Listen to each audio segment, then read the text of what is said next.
La raison, c'est que nous vivons aujourd'hui le phénomène d'une révolution des consciences. Moi, j'appelle ça la révolution des consciences.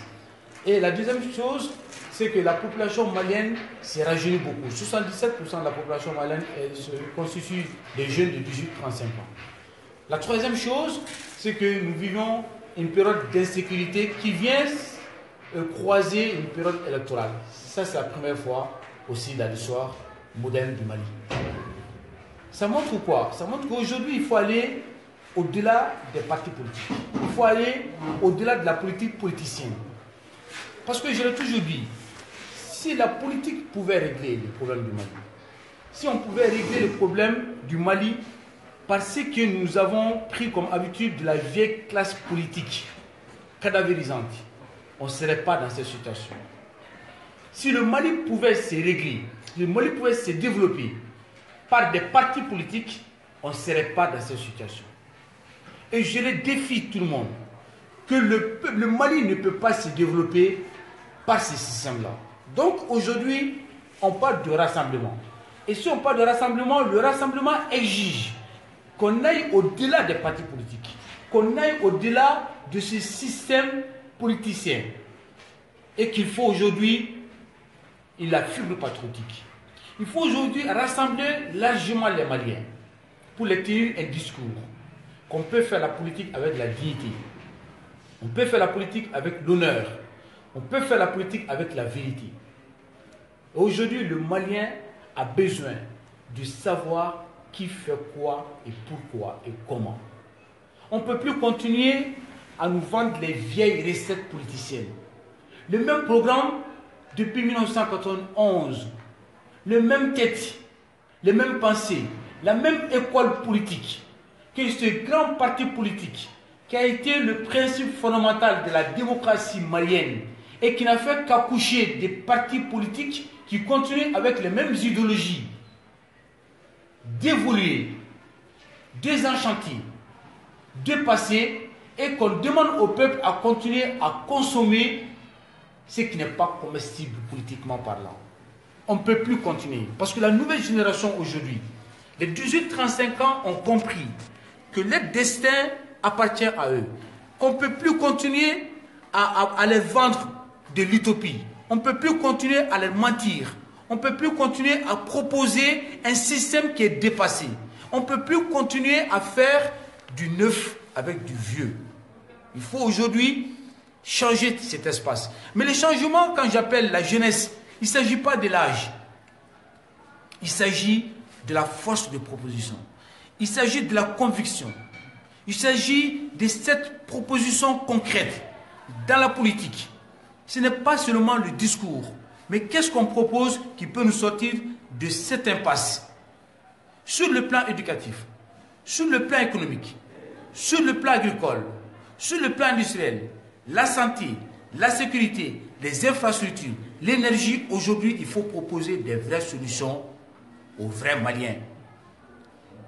Et c'est comme ça qu'on va s'en sortir. Et ça, ce n'est pas l'âge. Ça, c'est la jeunesse. Et la jeunesse malienne ne se cantonne pas seulement dans l'âge, mais elle se cantonne dans l'esprit neuf. Et c'est ça qu'il faut voir aujourd'hui. Ce que moi je propose, sur le plan de l'éducation, on ne peut pas aujourd'hui continuer avec ces systèmes. Ça ne marche pas. L'université malienne ne fait que fabriquer des chômeurs. C'est une vérité dont les hommes politiques ont peur de dire. Il ne faut pas tenir un discours d'électorat. Il faut tenir un discours d'homme d'État. L'école malienne, elle est malade.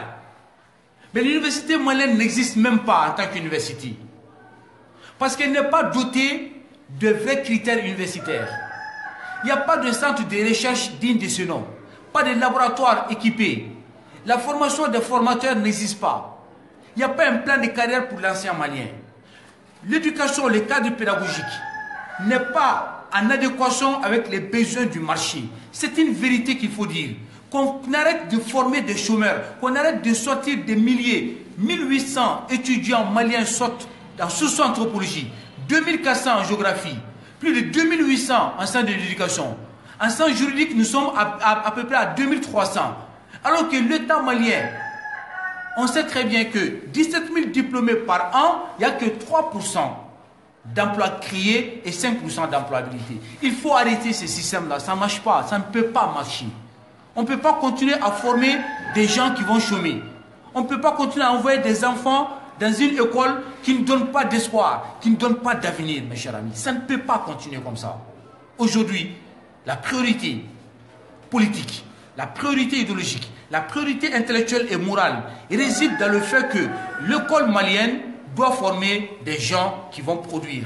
Et ça, les jeunes maliens doivent trouver de l'emploi, il faut créer le marché. Et le gouvernement n'est pas un employeur. Il faut qu'on cesse de faire croire ces mensonges aux gens qu'il faut être fonctionnaire pour travailler. C'est du pipeau, c'est du mensonge.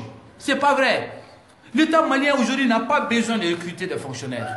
L'État malien doit arrêter d'embaucher des fonctionnaires. Il faut aller vers les privés. Il faut impulser les privés. Il faut encourager les jeunes à créer des start-up. Il faut encourager les jeunes à créer des Silicon Valley au Mali. Donner l'innovation intellectuelle, l'innovation de la créativité aux jeunes maliens. Que ceux qui veulent travailler, ceux qui veulent innover, ceux qui veulent inventer, ceux qui veulent aller vers l'entrepreneuriat, vers le privé, seront accompagnés par l'État malien. Je ne parle pas de l'acquis. Il ne s'agit pas seulement de créer l'entreprise, mais il s'agit de la consolider avec une politique fiscale, avec une politique d'aide, avec une politique d'accompagnement, d'information, de formation, de suivi, de développement, de création de marché. L'État malien doit créer le marché. Et c'est comme ça que ça se passe. À ce moment, l'école se rapproche. Qu'est-ce qui nous empêche aujourd'hui d'inviter l'entrepreneuriat au sein de l'école malienne? Voilà une proposition que je fais, que je n'arrête pas de demander qu'on n'arrive pas à le faire. Demandez aux entrepreneurs, aux opérateurs économiques, qu'est-ce que vous avez besoin? Pourquoi vous n'embauchez pas ces jeunes-là? Pourquoi il y en a qui font la géographie qui se retrouvent dans un bureau de secrétariat? Il y en a qui font des ingénieurs qui se trouvent dans la rue à prendre du thé. Pourquoi vous ne les embauchez pas? Nous, on ne les embauche pas parce qu'on a besoin de tel ou tel profil. On se retourne vers les anciens. Voilà les profils que les entrepreneurs demandent. Voilà l'aide que l'État peut vous apporter. Ceux qui vont embaucher vont bénéficier pendant 5 ans, pendant 10 ans de cette politique, de ces dispositifs. Quitte à ce qu'on laisse tomber les impôts, quitte à ce qu'on laisse tomber des taxes, quitte à ce qu'on laisse tomber des TVA. Pour des entreprises qui vont embaucher 100, 200, 300 jeunes qui ne paieront pas peut-être 25-30%, un certain quota d'impôts, de TVA, de taxes, qu'on va les faciliter l'importation ou l'exportation, que l'État s'implique dans cette politique qui consiste à dynamiser l'économie malienne par la création du marché. C'est comme ça qu'on crée le marché. Et quand les entrepreneurs savent qu'ils vont bénéficier de quelque chose de l'accompagnement de l'État, à condition qu'ils embauchent, ils vont embaucher. Mais quand ils embauchent, il faut les faciliter aussi, le développement de l'embauche. Par le simple fait que la cotisation patronale sera allégée. Quitte à aller à 100% comme les Américains l'ont fait, quitte à aller à 75% comme les Français l'ont fait, quitte à aller à 120% comme les Anglais l'ont fait. C'est-à-dire que lorsque vous embauchez un jeune, l'État paye ces jeunes-là pendant 3 mois, pendant 6 mois. Tu ne payes pas, ma condition, il te donne un CDI et tu ne peux pas le licencier sur 10 ans. On peut faire cette politique-là. Il faut que nous fassions aujourd'hui la cartographie économique et industrielle au Mali. Cette cartographie économique et industrielle sera basée sur l'attirance des investisseurs étrangers et même des nationaux aussi. Mais dans cette cartographie, il faut encourager les gens à s'installer dans les zones rurales et non pas à Bamako. Il faut qu'on aille aujourd'hui à ce que moi j'appelle de tous mes voeux la décentralisation osée. Cette expression doit être la pensée unique de tous les dirigeants du Mali. La décentralisation osée. Elle consiste à pousser très loin cette décentralisation dans sa dimension économique et humaine et non pas la paupérisation des régions. Elle consistera à partir de cette cartographie. Lorsque vous vous installez dans une région, peut-être que vous avez une défiscalisation à 25%, un exemple. Lorsque vous vous installez dans un cercle à l'intérieur, vous avez une défiscalisation jusqu'à 75%. Mais lorsque vous allez dans un village, sur notre carte au Mali, on vous défiscalise à 100%. Ça permettra de créer des villages industriels, des villages économiques, renforcer l'intérêt du pays économiquement, pour que les gens restent dans leur milieu naturel, évoluent et puissent être dans l'autosuffisance dans ces milieux, plutôt que de quitter, de vider les zones rurales, que tout le monde vienne à Bamako ou tout le monde vienne dans les grandes villes du Mali. Ça, c'est faisable. Ça ne coûte rien à l'État malien. Parce que c'est la redistribution des richesses. Lorsque vous laissez un industriel 100 millions de francs CFA par mois et que vous lui imposez un SMIC industriel, qu'il doit embaucher 70% dans son usine des jeunes maliens, il est obligé de les payer avec un montant que tu as fixé, c'est la redistribution de l'économie. Il faut qu'on accepte cette redistribution. Il faut une innovation politique intellectuelle au Mali. L'agriculture. Aujourd'hui, il ne s'agit pas, le paysan malien est endetté. Il est même surendetté. Aujourd'hui, le paysan malien est plus affamé que le chômeur. Aujourd'hui, le paysan malien est surendetté que le chômeur. Aujourd'hui, être un paysan, c'est un drame dans ces pays. Or, nous parlons de tous les dispositifs. Il ne s'agit pas de donner un tracteur à un paysan. C'est faux. Ce n'est pas une bonne politique. Il s'agit tout simplement de mettre les paysans en forme de GU, en coopérative. Un tracteur peut servir à 10, 15, 20 paysans. Il faut simplement encourager les jeunes à aller dans le secteur agricole, avec un accompagnement, un suivi, en les mettant en groupe, avec une politique de convention communale, que je vais développer plus tard, que lorsqu'un jeune vient dans une commune, il va signer un contrat avec cette commune, mais il va s'engager avec l'aide de l'État à s'installer dans cette commune. Et il aura la terre à sa disposition.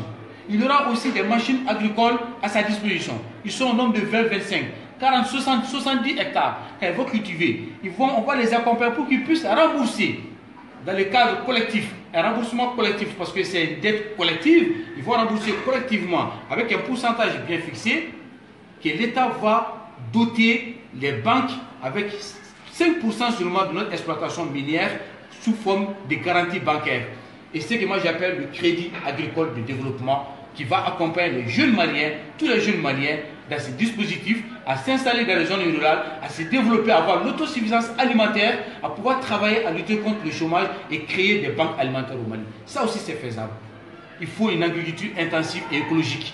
Il ne s'agit pas de donner de l'engrais ferlaté aux gens. Il ne s'agit pas de les surendetter. Il ne faut pas faire du commerce sur le dos de ces pauvres paysans. Il faut aujourd'hui les accompagner, les équiper. Lorsque vous faites un fourrage dans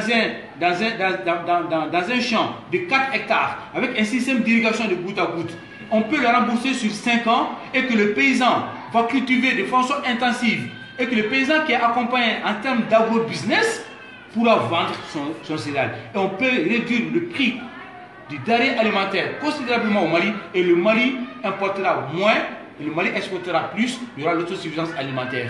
Et les jeunes Maliens vont trouver de l'emploi et on va créer des banques alimentaires pour intervenir auprès des plus démunis. Ça aussi c'est faisable. Prenons le cas des mines. Comment vous pouvez comprendre que dans un pays comme le Mali, nous sommes 3e en exploitation minière, l'or, après l'Afrique du Sud et le Ghana.